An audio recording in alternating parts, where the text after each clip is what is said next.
Hey friends, it's Cassie. Welcome back for another Pearblossom Press video. Today we're going to be working with the one light. I have the halo light combo and it comes with several of the one lights, so we're going to use one of those from this pack. I love that there is a combo because I've used the halo lights like crazy and I love these one lights also. So you're just going to want to put the battery in there. That's how easy it is to assemble, and then you're good to go. Just make sure the plus sign is up. We're also going to be using this adorable stamp set from Trinity Stamps. We're using this particular stamp. I'm going to butcher the name. Hau'oli yeah, I'm going to butcher it. So it's adorable. I'll have it listed down below. And then we also have a circle die.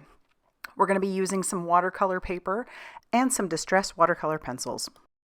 So let me pull out my stamp set and we're going to grab that image of the adorable palm tree all decorated up for Christmas.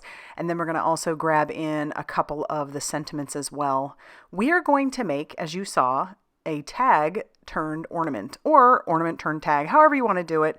I love doing this. It's one of my favorite things to do around Christmas time because your friends are going to want to keep your tags anyway. So you might as well just take it up a notch and turn it into an ornament. Not only an ornament, but an ornament that lights up.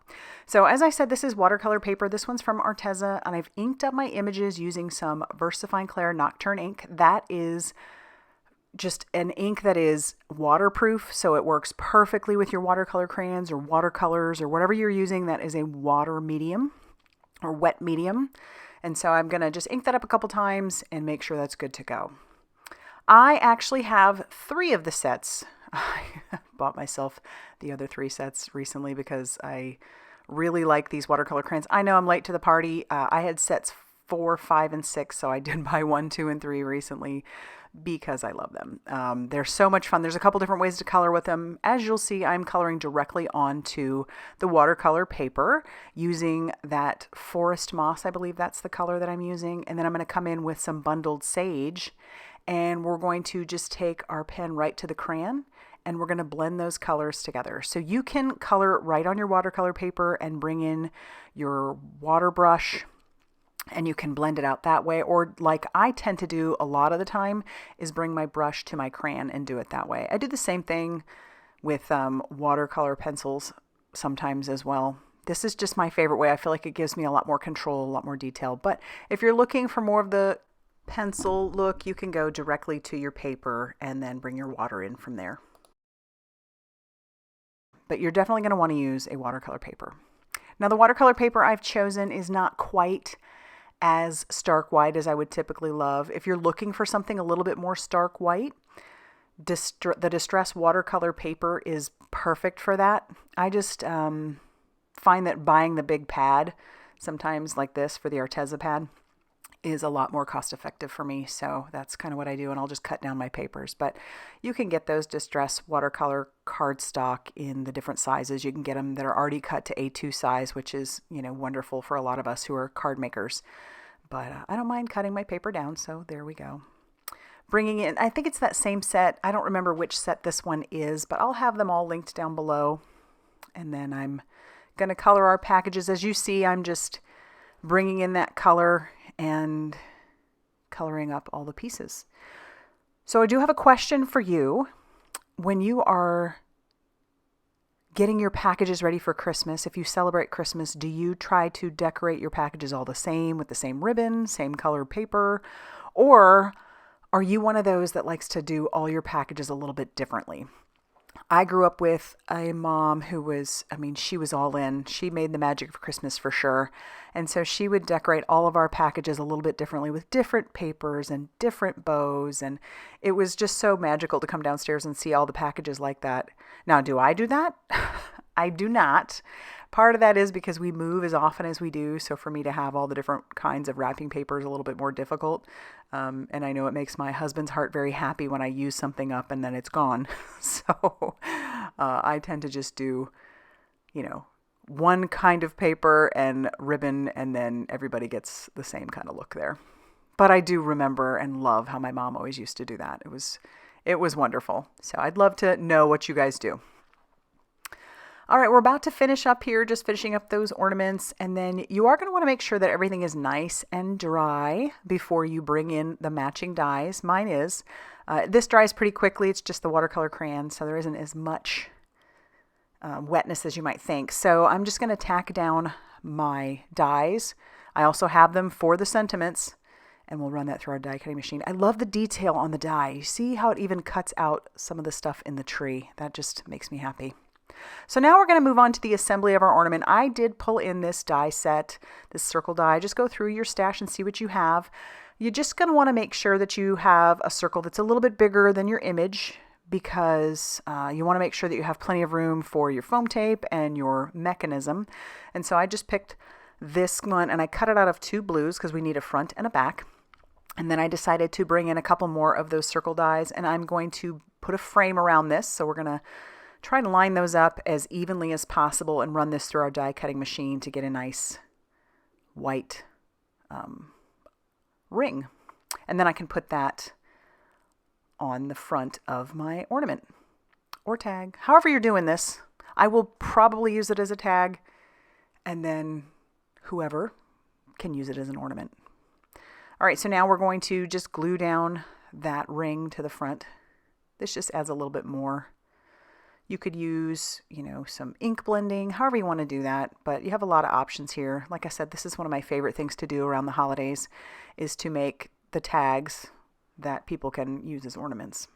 And I made several light ups last year. Oh my goodness, the response from those. So I think I'm going to do that for several of the ladies that I work with here on post. So now we're going to glue down our tree. I'm just using some liquid glue. And then we'll put that down. And I'm not going to put our sentiments down just yet. I tend to overthink exactly where my mechanism is going to go. So I'm kind of playing around with that here after I poke my hole. But to poke my hole, I'm just using my paper piercer.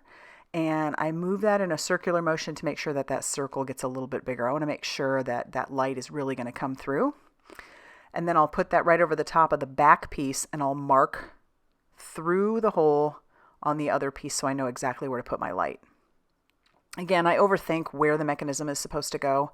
I would love to make this one where the battery could be replaced if needed, but these batteries last an awful long time, so I think you're going to be good to go. I have a couple that I made from a couple Christmases ago, pack them away every year, and they are still lighting up, so that feels pretty good.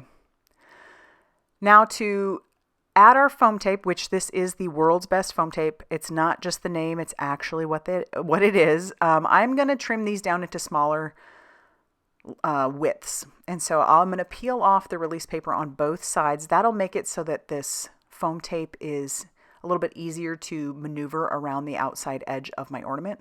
I want this to be as uniform on the outside as possible because you will see it when you're looking at the side. And so we'll do the same thing with the other piece. If you have any leftovers, you can just trim it, and then you can put that in the center, because I don't want this to collapse in the center, so I'm going to put a couple more pieces there. Now, what makes this the world's best foam tape is it's not only great for light ups, it's also great for shakers, so keep that in mind. And then you're going to see here real quick why it's even better. So I put this down, forgot that I need to put my ribbon, or in this case, my baker's twine on there, so it peels back just fine. It is repositionable for up to 30 minutes afterwards, which is fabulous. And then after about 24 hours, it is definitely permanent. So yeah, you have some time to work with that. And the last few times I've worked with the foam tape, I have screwed up something, and so I've had to pull back, and I'm always so thankful that I have this tape. So yeah, even me, somebody who's made cards for well over 20 years, ends up having to reposition things. So don't feel like you're the only one. It's all of us. It is all of us. All right, so I am attaching down my baker's twine with just a little bit of double-sided adhesive, just making sure that's really on there. I'll peel off the release paper, and then now I can line this up over the top of where that light is going to be. As you can see, it did a good job. So now I'm just pressing that down pretty good. If I needed to pull that back, I sure could still, but we're good now. And then I'm going to adhere down my sentiment on the front that says Warm Holiday Wishes. And then I'm going to let that sit for a second. I'll bring in the Pearblossom Press stamp set, which has the little press me, push here, those things. And so I'm going to ink up this one, and I'm going to stamp it right down on the paper. I know I'm taking a risk, but even if it hadn't worked out, you could always stamp it onto another piece of paper, and you could cut it out and put it on the top. I never try to worry too much about that stuff because it is paper. You can always cover it or whatever, and it's still going to look really nice. So now I'm attaching the Mele-Kalikimaka to the back, and then I'll have a little area at the bottom to write like Heart Cassie or whatever, to from. But that's going to finish off our little tag / ornament. I really love how this turned out. I think I'm going to have to make a couple more because it was so easy and I love how it turned out. If you like this video, be sure to hit that like button. Definitely consider subscribing if you haven't already done so. And be sure to check out all that Pearblossom Press has going on over on their blog, Facebook page, and Instagram for more crafty inspiration. Thanks for stopping by, and we'll see you soon.